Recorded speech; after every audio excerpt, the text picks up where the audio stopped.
সকালবেলা গঙ্গানগর রেলওয়ে স্টেশনে সুমিত্রা এক ঝুড়ি পকোড়া নিয়ে তাড়াতাড়ি করে ট্রেনে উঠে পকোড়া বিক্রি করতে শুরু করে দিল। পকোড়া নাও, পকোড়া, গরম গরম আলু পেঁয়াজের পকোড়া। দাদা, গরম গরম পকোড়া দেব? আরে চাই না। ঠিক আছে দাদা। আরে সুমিত্রা দিদি, একটা পকোড়া দাও তো। আরে অশোকদা, কোথাও যাচ্ছ নাকি? তোমার চাকরির কথাটা কি হলো? কোথাও পেলে? হ্যাঁ সুমিত্রা দিদি, সামনের সপ্তাহে চাকরির জন্য ইন্টারভিউ দিতে যাচ্ছি। মা মামার বাড়ি গেছে তো, তাই মাকে নিতে যাচ্ছি। দারুণ খেতে। সকালে কেউ যদি তোমার এই পকোড়া আর সাথে এক কাপ গরম চা পায়, তাহলে সত্যি বলছি তার আর কিচ্ছু চাই না। তোমার পকোড়াগুলো সত্যি খুব টেস্টি হয়। আমি তো কয়েকবার শুধুমাত্র তোমার পকোড়া খেতেই স্টেশনে আসি। নিধি, তুমিও নাও না কয়েকটা পকোড়া। না না, আমি ওসব বাজে তেলের পকোড়া খাই না, তুমি খাও। সরি। অশোকের সাথে যে মেয়েটি বসেছিল তার কথা শুনে সুমিত্রার একটু খারাপ লাগে, কারণ সে সুমিত্রার পকোড়ার ব্যাপার নিয়ে বাজে কথা বলে। সুমিত্রা কিছুই বলল না, ও চুপচাপ করে এগিয়ে গেল। ও মেয়ে, এদিকে দুটো পকোড়া দিয়ে যাও তো। দেখো, এইভাবে কারোর মুখের ওপর বলাটা উচিত না। দেখো অশোক, তুমি একটা পকোড়া বিক্রেতা মহিলার জন্য আমার সাথে ঝগড়া করছো। উনি কিন্তু তোমার কোনো আত্মীয়ও হন না।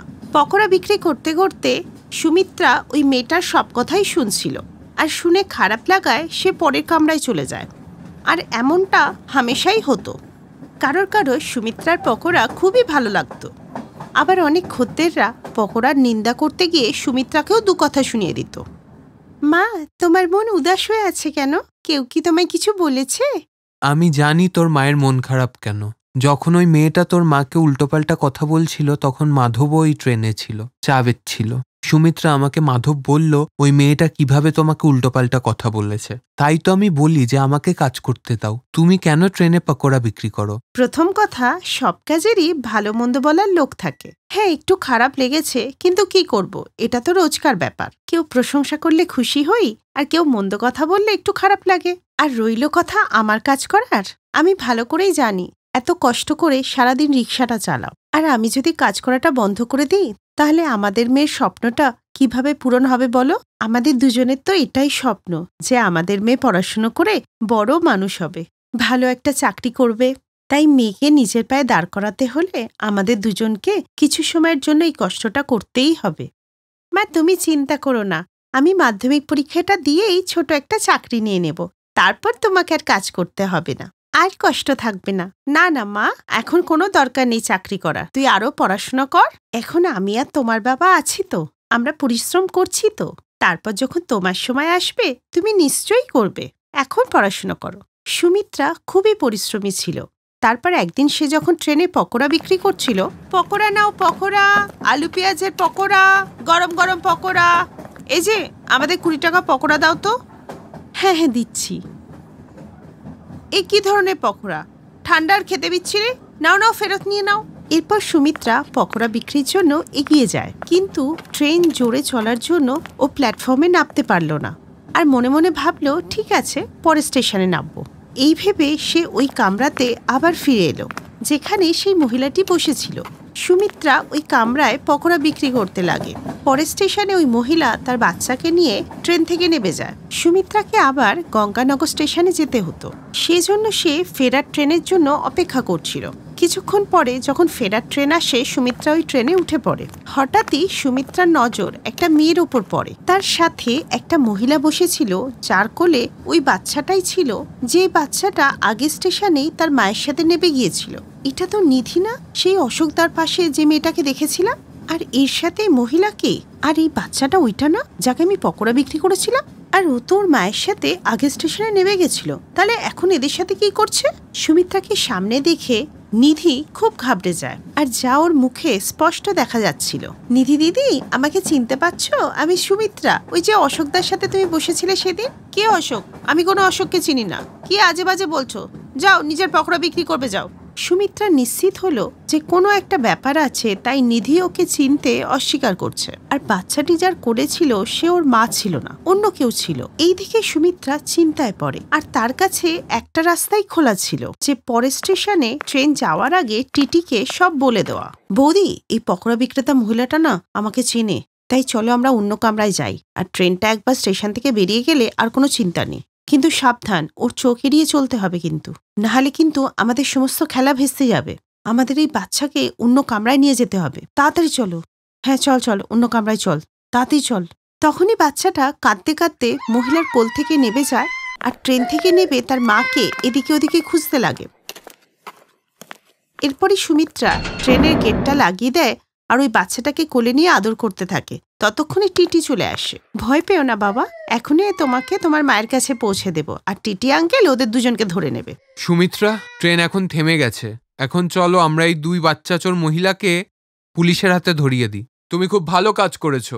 স্যার, আগে স্টেশনে ওর মা আছে, আমাদেরকে ওকে নিয়ে আগে স্টেশনে যেতে হবে। আমি অন্য স্টেশনে ফোন করে দিয়েছি, বাচ্চার মা এখানেই আসছে। আর কিছুক্ষণের মধ্যেই ওর মা কাঁদতে কাঁদতে ওখানে চলে আসে। বোন, তোমার সুমিত্রাকে ধন্যবাদ জানানো উচিত। আসল ধন্যবাদ ওর প্রাপ্য। সুমিত্রাই আমাদের এই 2 বাচ্চা চোরের কথা বলল, তাই ওকে ধন্যবাদ বলো। ধন্যবাদ বোন, তুমি আজকে আমাদের বংশের প্রদীপকে বাঁচিয়ে দিলে। তোমাকে অনেক ধন্যবাদ। তোমার এই ঋণ আমরা কোনোদিনই শোধ করতে পারবো না। আমি তো শুধু স্টেশনের কল থেকে একটু জল ভরছিলাম আর ফিরে দেখি আমার ছেলে নেই। আমার ছেলেকে আমি ফিরে পেয়েছি। ভগবান তোমাকে অশেষ ধন্যবাদ। সুমিত্রা, তুমি খুব ভালো মানুষ। না না বোন, আমি তো শুধুমাত্র একজন মানুষ হওয়ার কর্তব্য পালন করলাম। তুমি তোমার ছেলেকে ফিরে পেয়েছো, আমি খুব খুশি।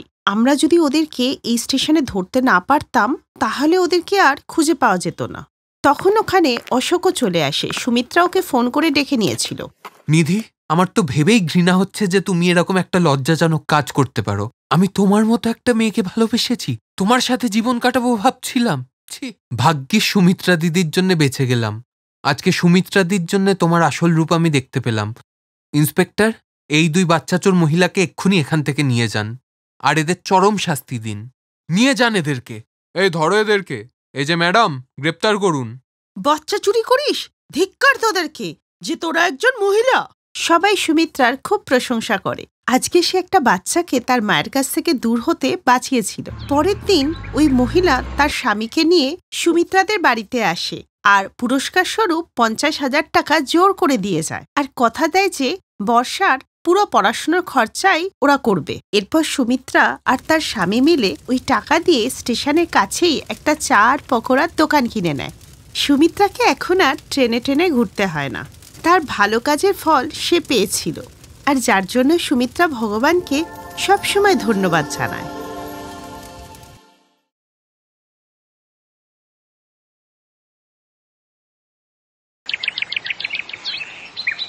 রমেশ তার বিয়েতে সাইকেলে করে যাচ্ছিল আর বরযাত্রীরা হেঁটে যাচ্ছিল। বিয়ে বিয়ে, আমার গরিব বন্ধুর বিয়ে। সবাই দেখে যাও, আজ আমার গরিব বন্ধুর বিয়ে। মেয়ের বাড়ির লোকেরাও গরিবই ছিল, তাই যেমন তেমন করে রমেশ আর মমতার বিয়ে হয়ে গেল। আর পরের দিন যখন রমেশ মমতাকে সাইকেলের সামনের দিকে বসিয়ে নিয়ে যাচ্ছিল, তখন মমতা জিজ্ঞেস করলো, রমেশ, এই রাস্তাটা তো স্টেশনের দিকে যাচ্ছে, তোমার বাড়ি কি অনেক দূরে? আমাদের কি ট্রেনে করে যেতে হবে? না না মমতা, তুমি এটাই ধরে নাও যে স্টেশনের পাশেই তোমার শ্বশুর বাড়ি। তাহলে তাড়াতাড়ি চলো না, আমার না শ্বশুর বাড়ি দেখতে খুব ইচ্ছে করছে। কিন্তু মমতা জানতো না যে শ্বশুর বাড়ি দেখে ওর চোখ ছানা বড়া হয়ে যাবে। এরপর স্টেশন থেকে প্রায় 2 কিলোমিটার আগে জঙ্গলের মাঝামাঝি যেখানে একটা ট্রেনের বগি দাঁড়িয়ে ছিল, সেখানে রমেশ তার সাইকেলটা থামালো। কি গো, জঙ্গলের মাঝখানে বগির কাছে সাইকেল কেন থামালে?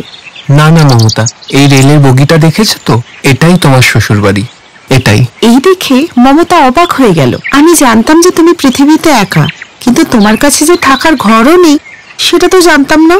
তুমি এখনো আমার পাশে থাকবে তো মমতা? এটা তুমি কি কথা বলছো? হয়তো আমি প্রথম মেয়ে যার শ্বশুর বাড়ি হবে ট্রেনের বগিতে। তুমি শুধু দেখো, এই ট্রেনের বগিকে আমি এত সুন্দর করে সাজাবো যে রাজপ্রাসাদও হার মেনে যাবে। আরে বাহ, রমেশ তো আগে থেকেই সব ব্যবস্থা করে রেখেছে। ট্রেনের শ্বশুর বাড়িতে খুব মজা হবে। এরপর মমতা বগিটাকে এত সুন্দর করে সাজালো যেটাকে দেখে মনে হলো একটা ভালো ঘরের মতো। রমেশ ঘরে ঢুকে এসব দেখে অবাক হয়ে গেল। যাই হোক, রাতে ফুলসজ্জার পর ওরা ঘুমিয়ে পড়লো আর সকালে খুব তাড়াতাড়ি উঠে পড়লো। মমতা, আমি স্টেশনে সাফাইয়ের কাজ করি, আমি মাঝে মাঝে আসবো, তোমার সাথে দেখা করে যাব। তুমি নিজের খেয়াল রেখো। ঠিক আছে, তুমি নিশ্চিন্ত হয়ে কাজ করো, আর সন্ধেবেলায় তোমার সাথে আমার কিছু কথা আছে। এরপর রমেশ কাজে চলে গেল আর এরপর সন্ধেবেলায় রমেশ ফিরে আসার আগে মমতা খাবার বানিয়ে রেখে দিয়েছিল। মমতা, কত মাস চলে গেল, আমি এরকম দৃশ্যের আগে কখনো দেখিনি। আমি যখন কাজ থেকে ফিরতাম তখন আমি নিজেই খাবার বানাতাম আর খেয়ে ঘুমিয়ে পড়তাম, কিন্তু তোমার আশাতে সব বদলে গেল। খাবার খেয়ে দুজনা নিজেদের মধ্যে কথা বলতে লাগলো। তোমার সাথে কি হয়েছিল বলো তো? মমতা, তুমি আমার স্ত্রী, আমার জীবনের সবকিছু জানার তোমার অধিকার রয়েছে। আজ থেকে কিছু বছর আগে আমি আমার বৃদ্ধ মা বাবার সাথে এখান থেকে 5 কিলোমিটার দূরে চন্দনপুর গ্রামে থাকতাম। আমাদের একটা কাঁচা মাটির বাড়ি ছিল যেখানে আমরা সবাই মিলেমিশে থাকতাম। আমার বাবা চাষবাস করত আর আমিও দিনমজুরের কাজ করতাম। তারপর একদিন বাবার শরীর খুব খারাপ হয়ে গেল। ডাক্তারবাবু বললেন, দেখুন, আমি আপনাদের কতবার বলেছি যে এনাকে হাসপাতালে ভর্তি করুন। এনার ক্যান্সার এখন 2nd স্টেজে চলে গেছে। যদি এনাকে তাড়াতাড়ি হসপিটালে না ভর্তি করা হয় তাহলে এনার প্রাণও যেতে পারে। ডাক্তারবাবু, বাবাকে আজকেই হসপিটালে ভর্তি করে দিন। আমি 2-3 দিনের মধ্যে টাকার ব্যবস্থা করে নেব। দেখুন, সবথেকে আগে সমস্ত ফর্মালিটিগুলো পূরণ করতে হবে, ফিস জমা করতে হবে, তারপরেই এনাকে অ্যাডমিট করা যেতে পারে। টাকার জোগাড় হয়ে গেলে বাবাকে নিয়ে হাসপাতালে চলে আসবেন। এই বলে ডাক্তারবাবু ওখান থেকে চলে গেলেন। বাবা, তুই আর বেকার বেকার চিন্তা করিস না। যার সময় হয়ে আসে ভগবান তাকে ডেকেই নেন।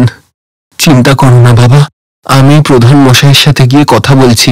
আমি তোমাকে কিচ্ছু হতে দেবো না। মা, তুমি বাবার খেয়াল রাখো, আমি এক্ষুনি আসছি। প্রধান মশাই, আমার বাবার শরীর খুব খারাপ। ওনাকে এক্ষুনি হসপিটালে না ভর্তি করলে ওনার প্রাণও চলে যেতে পারে। আমার এক্ষুনি 10 লাখ টাকা প্রয়োজন, কিছু সাহায্য করুন।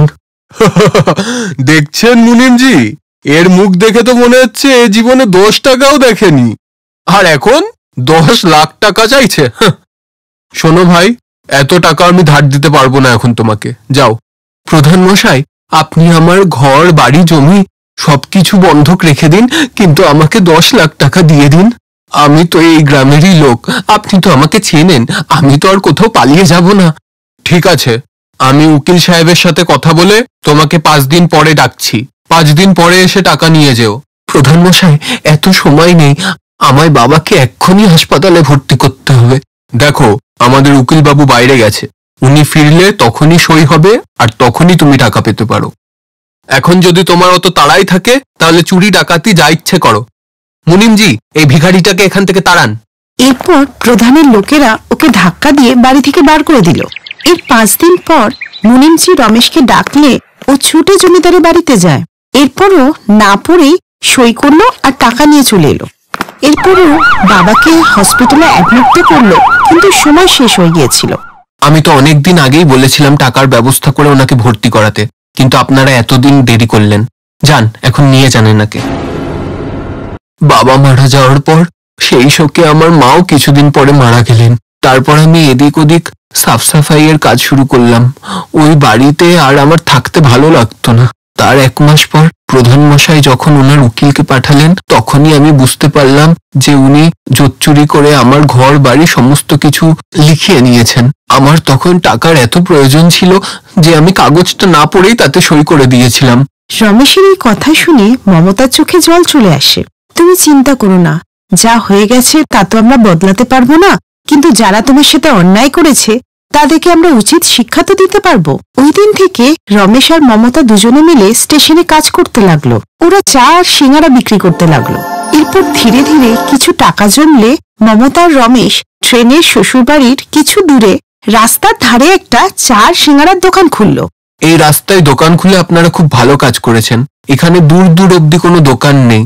আপনাদের জন্য আমাদের মতো পথিকদের খুব সুবিধা হয়েছে। ওরা কিছুদিনের মধ্যেই অনেক টাকা রোজগার করে নিল। একদিন ওদের দোকানে ওই রাস্তায় ডিউটিরত পুলিশ অফিসার এলেন। আপনাদেরকে আমি ট্রেনের বগিতে দেখেছি, আপনাদের কি কোনো ঘরবাড়ি নেই নাকি? এরপর ওরা নিজেদের সমস্ত কথা ওই পুলিশ অফিসারকে জানায়। সব শুনে অফিসার বললেন, আইন অনুযায়ী এখন আপনার জমি আর বাড়ি তো প্রধান মশাইয়েরই, কিন্তু এবার আমি আইনি বুদ্ধি খাটিয়েই আপনার জমি আর বাড়ি আপনাদেরকে আমি ফিরিয়ে দেবো। বৌদি, আশা করছি প্রধান মশাই আপনাকে কখনো দেখেনি। না, আমি কোনোদিন ওই গ্রামে যাইনি। কাল তাহলে আমি সিভিল ড্রেস পরে আপনার সাথে গ্রামে যাব। রমেশ বাবু, আপনি দূরে দাঁড়িয়ে থাকবেন। পরের দিন ওই পুলিশ অফিসার মমতাকে নিয়ে প্রধানের বাড়িতে গেল। প্রধান সাহেব, আমি এই ম্যাডামের ম্যানেজার। আসলে ইনি এই গ্রামে একটা সাবানের ফ্যাক্টরি খুলতে চান। আপনার পারমিশন লাগবে। আপনি পারমিশন দিলে আপনাকে 1 কোটি টাকা দেওয়া হবে। ম্যানেজার, একটা কাজ করো, ওনাকে দিয়ে সাইন করিয়ে নাও আর ওনাকে 1 কোটি না 2 কোটি দিয়ে দাও। আর প্রধান লোভে পড়ে গিয়ে না পড়েই কাগজে সাইন করে দিল। ধন্যবাদ প্রধান সাহেব, খুব সহজেই কাজটা হয়ে গেল। আমি ইন্সপেক্টর পান্ডে। রমেশবাবু চলে আসুন। তখনই ওখানে রমেশ চলে এলো। কিরে, বেচারা জমি আর বাড়ি ঠকিয়ে নিয়েছিলিস না? আজকে তোর পথেই তোকে শিক্ষা দিলাম আমরা। আজ এরা এদের জমি বাড়ি সবকিছু ফিরে পেল। Best buddies. হ্যালো ফ্রেন্ডস, এই ভিডিওটা দেখার জন্য ধন্যবাদ। যদি এই ভিডিওটা তোমাদের ভালো লেগে থাকে তাহলে প্লিজ লাইক, সাবস্ক্রাইব আর কমেন্ট অবশ্যই করবে এই ভিডিওতে। আর হ্যাঁ, শেয়ার করতে ভুলো না কিন্তু।